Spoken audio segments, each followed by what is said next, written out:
Good morning, guys. Today we're reading chapter 17 of The Thief of Always. So, as always, let's get started with our vocabulary. The first word is intimidated. Intimidated means to frighten someone into doing what you want. So, trying to scare them or bully them into doing something. The next word is sinewy, which means lean and muscular.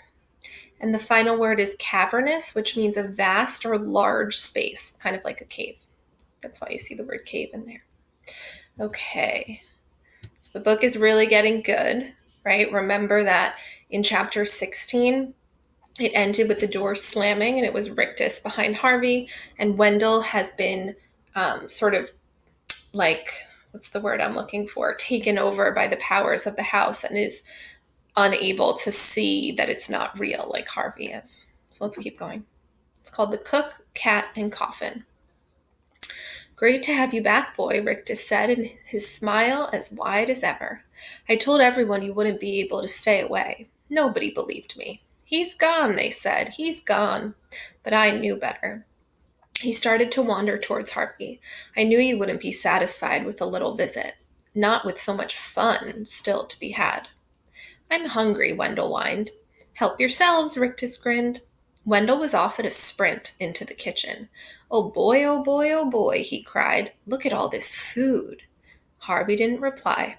Aren't you hungry? Rictus said, raising an eyebrow high above his spectacles.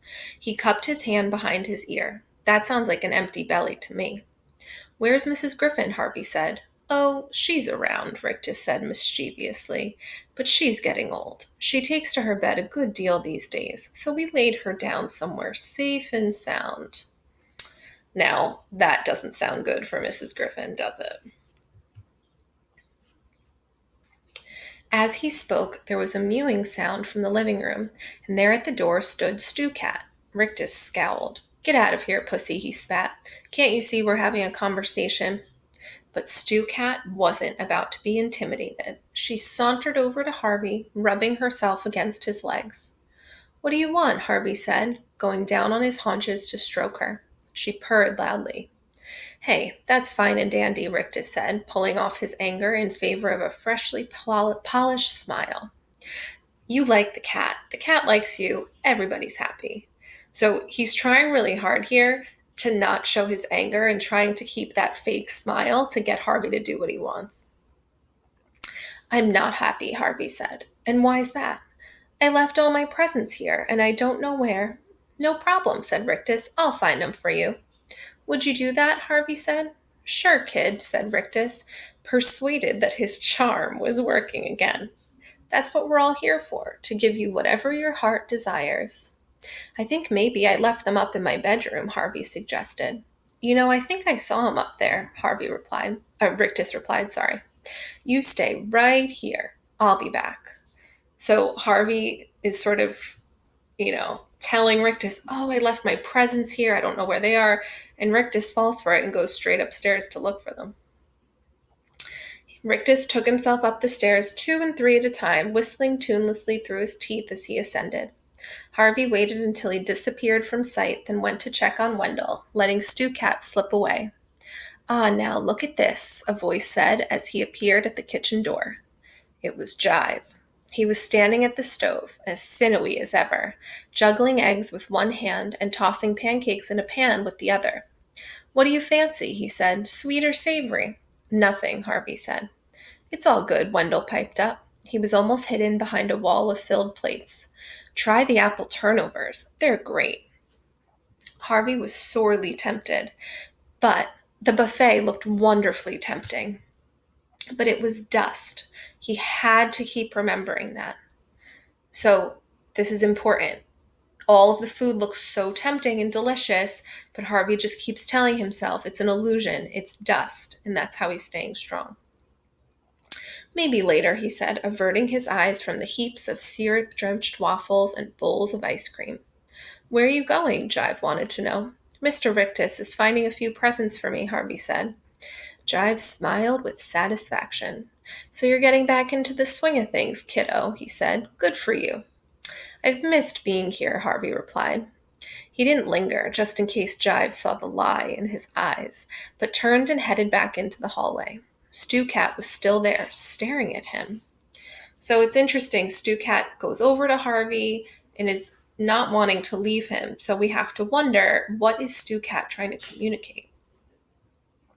What is it? He said. The cat took off towards the stairs, then stopped and cast a backward glance. Have you something to show me? Harvey whispered. At this, the cat bounded off again. Harvey followed, expecting her to lead the way upstairs. But before she reached the bottom step, she veered off to her left and led Harvey down a narrow passage to a door he had never even noticed before. He rattled the handle, but the door was locked. Turning to look for Stu Cat, he found her rubbing her arched back against the leg of a small table set nearby. On the table was a carved wooden box. In the box was a key. He went back to the door, unlocked it, and pulled it open. There was a flight of wooden steps in front of him, leading down into a darkness from which a sour, dank smell rose. He might have declined to descend had Stu Cat not hurried on past him down into the murk. So it looks a little scary, but Stu Cat runs down these steps, so Harvey has to follow. With his fingers trailing on the damp walls to the left and right of him, he followed Stu Cat to the bottom of the flight, counting the steps as he went. There were 52, and by the time he had descended them, his eyes had become reasonably accustomed to the gloom. The cellar was cavernous but empty, except for a litter of rubble and a large wooden box, which lay in the dust maybe a dozen yards from where he stood. What is it? He hissed to Stu Cat, knowing the creature had no way of replying, but hoping for some sign nevertheless. Stu Cat's only answer was to run across the floor and leap nimbly up onto the box, where it began to claw at the wood.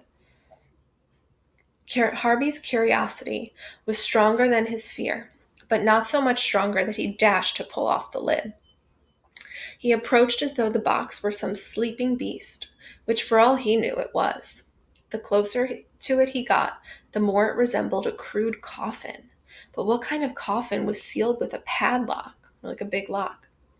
Was this where Karna had been laid, perhaps, after the beast had dragged its wounded body back home? Was it even now listening to Stu Cat scratch on the lid, waiting for release? So Harvey's curious, but he's scared, right? Because he doesn't know what's in this box, and so he's starting to think of all the possibilities. As he came within a yard of the casket, however, he laid eyes on a clue to its contents, an apron string left hanging out of the box by whoever had locked it. He knew of only one person in the house who wore an apron. Mrs. Griffin, he whispered, digging his fingernails under the lid. Mrs. Griffin, are you in there? There was a muffled thump from inside. I'm going to get you out, he promised, hauling on the lid as hard as he could. He didn't have the strength to break the lock. In desperation, he began to search the cellar, looking for some tool or other, and found himself 2 sizable stones. Hefting them, he returned to the casket. This is going to be noisy, he warned Mrs. Griffin. Then, using one stone as a kind of chisel and the other as a hammer, he assaulted the lock. Blue sparks flew as he struck at the metal, but he seemed to be making no impression until, all of a sudden, the lock gave a loud creak and fell to the ground. He paused for a moment, a feather of doubt brushing his brow. Suppose it was Karna's coffin. Then he threw the rocks aside and hauled off the lid. All right, that's the end of the chapter. It leaves us with a little bit of a cliffhanger. Let's go over your 2 discussion questions for today that you're going to use RADD, in order to answer, making sure that you go back to the text for details. How does Harvey trick Rictus and Jive? And what does this tell you about Harvey? So when he gets back to the house, he not only tricks Rictus, but also Jive. So what does this tell you about him? Give me a trait. So that has 2 parts, right? 1, how does he trick them? And 2, what trait can you use to describe Harvey based on what he does? And then 2, what do you think is in the box? What or who? Give details from the text to support your prediction. So you're going to tell us who you think or what you think is in the box that Harvey just unlocked, and then give us 2 details from the text to support why you think that. Okay, Good luck today. The book is getting so good. We're almost done. I think there's 26 chapters, and this is chapter 17, so we'll be finishing up in the next 2 weeks. Can't wait to see your responses today. Bye, guys.